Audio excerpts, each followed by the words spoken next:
started in quite a small way, and the first Hamilton resident from that was Ronnie Smith. Last year we had Benjamin Zephaniah, and this year, the third year, we have John Hogley.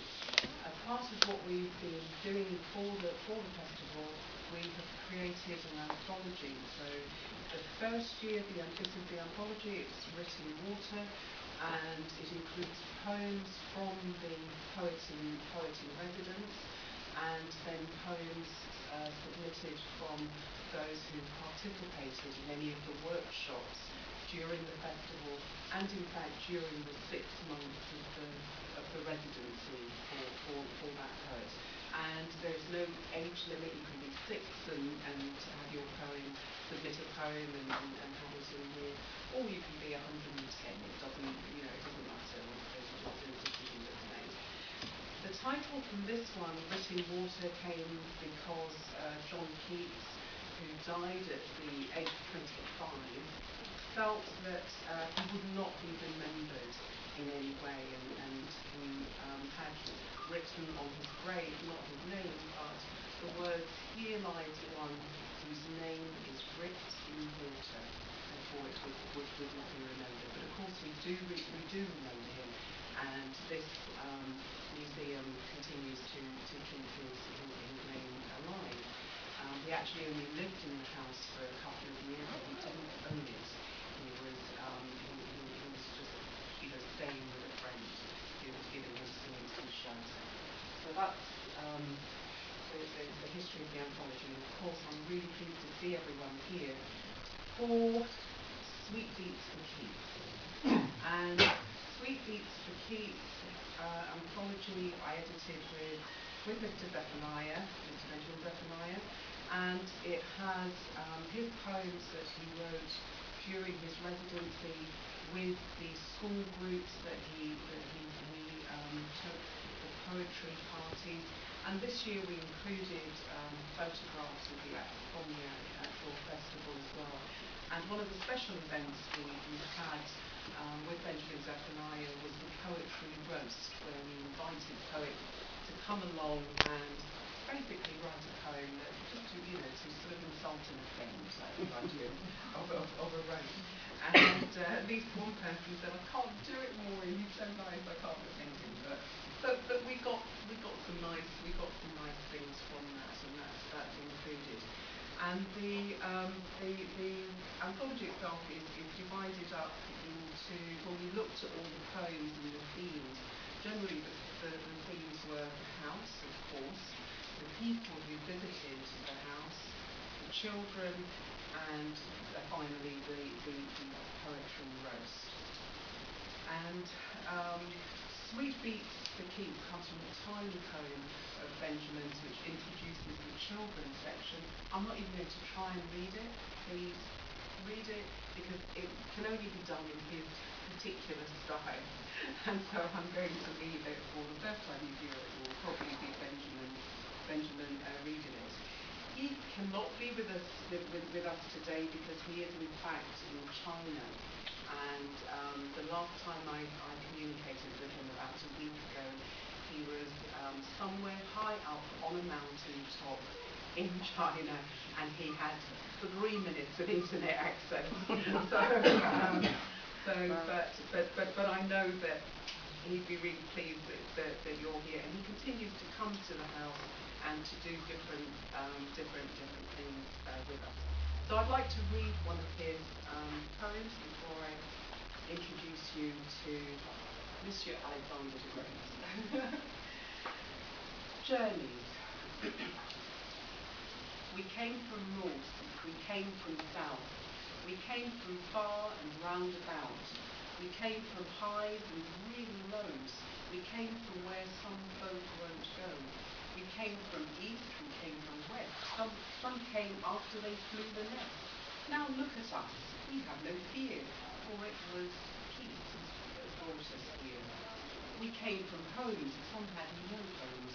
Some came in groups, some came alone. Some came for love and sympathy, for social change and for therapy. The love of words and all that jazz and all those things the wonders have. the rhythm wise with all that jive to celebrate the we alive. We came from riots, we came from schools, the workers came, but some still had tools. From local haunts and foreign parts, we dabbled in unspoken arts.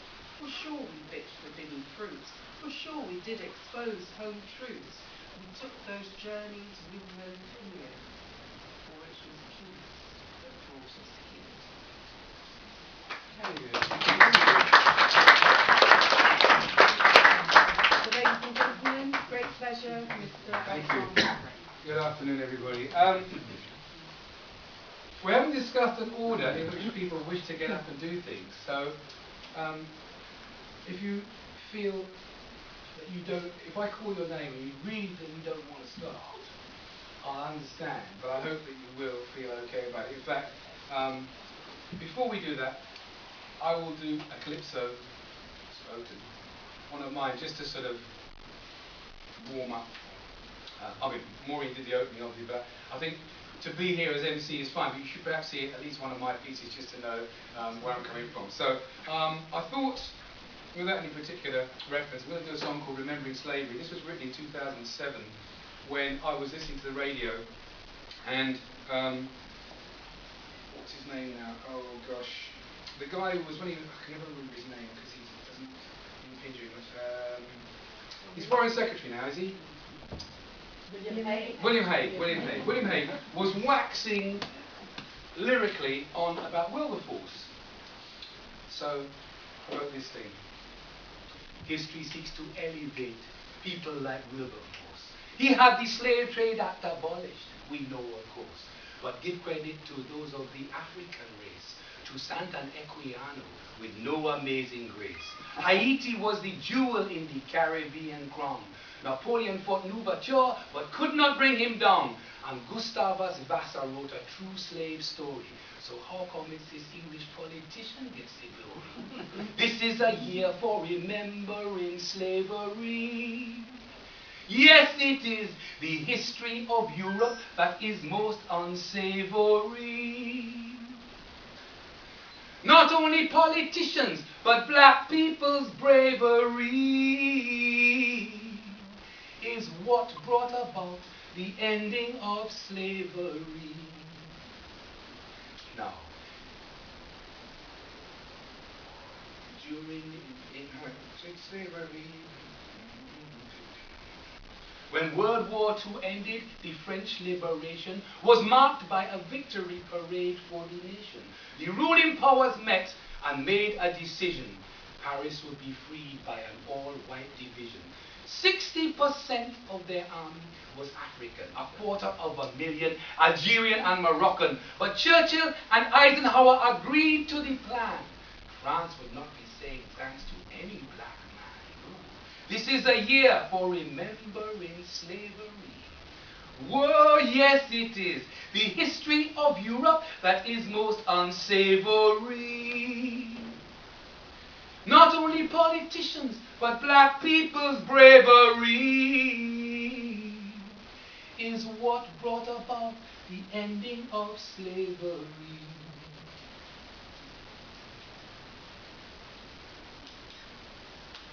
In this world now, young people are corrupted because their views are proportionately abducted. A rich teenage girl in a reality show expressed her regret that slavery had to go. This is no longer just a matter of class. When we allow these kinds of comments to pass, you find right-thinking people at every level happily improving on the work of the devil. This is a year for remembering slavery. Yes, it is the history of Europe which is most unsavory. If I tell you, not only politicians, but black people's bravery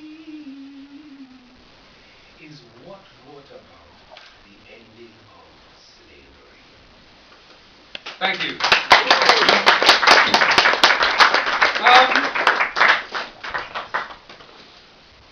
Veronica, as you were the first I spoke to, can I ask you first, would you mind?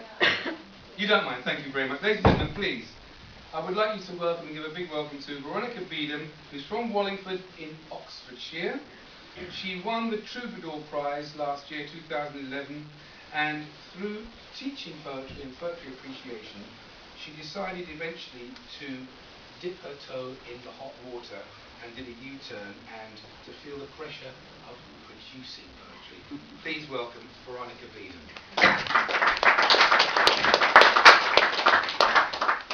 Thank you, that's a really hard act to follow. Really hard. Anyway, it's wonderful to be here and wonderful to read poems in it. Fantastic. My poem is called Portrait of a Room, and it was because of these rooms in Keats' house that I wrote it.